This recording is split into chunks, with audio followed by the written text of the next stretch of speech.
గదరన్న కొంగు నడుముకు చుట్టవే చెల్లెమ్మ కుడవన్లు చేపట్టవే చెల్లెమ్మ పసిపాపాలేడ్చిన పాలివు అని వాడు ఉరిమిరుమి చూస్తాడు ఊరి దొరగాడు పొద్దంతా పని చేసిన చెల్లెమ్మ పస్తు రోజులు దప్పాలే చెల్లెమ్మ.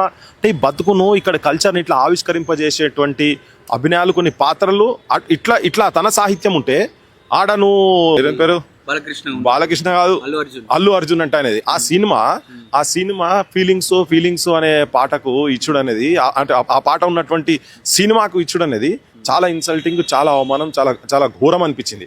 అంటే నీ పాదము మీద పుట్టుమచ్చనే చెల్లెమ్మ తోడ బుట్టిరున్న రుణం తీర్చుకుంటునే చెల్లెమ్మ తో బుట్టు రుణం తీర్చుకుంటునే చెల్లెమ్మ అంటే అట్లా అంటే పాదం మీద పుట్టుమచ్చ లెక్క ఆయన వర్ణించుకుంటూ రాసినటువంటి ఒక ఆయన సాహిత్యం ఎక్కడున్నది?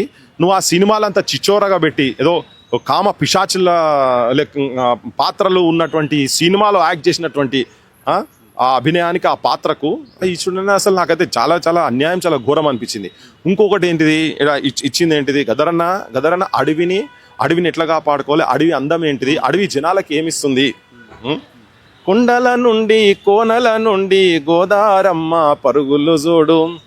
ఇట్లా అంటే అడవి అందాన్ని మనుషులు, ఆకులు, పక్షులు కలిసి బతికేటి అడవి అందం చూడు, అడవి ప్రేమ చూడు అని తన సాహిత్యంలో రాసి అడవిని ఒక అద్భుతంగా ఆవిష్కరించినటువంటి రాసిన ఆ వ్యక్తి పేరు మీద అవార్డు ఒక స్మగ్లర్కు.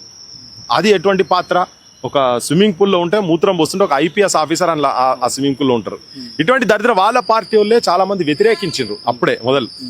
ఆ యాక్టర్ ఏదైతే ఒక యాక్సిడెంట్ లో ఇక్కడ కేసు అయింది, చనిపోయినప్పుడు అల్లు అర్జున్ చేసినప్పుడు చాలా మంది వ్యతిరేకించారు కదా. అయితే మరి నువ్వు లింక్ ఎక్కడున్నా చెప్పు.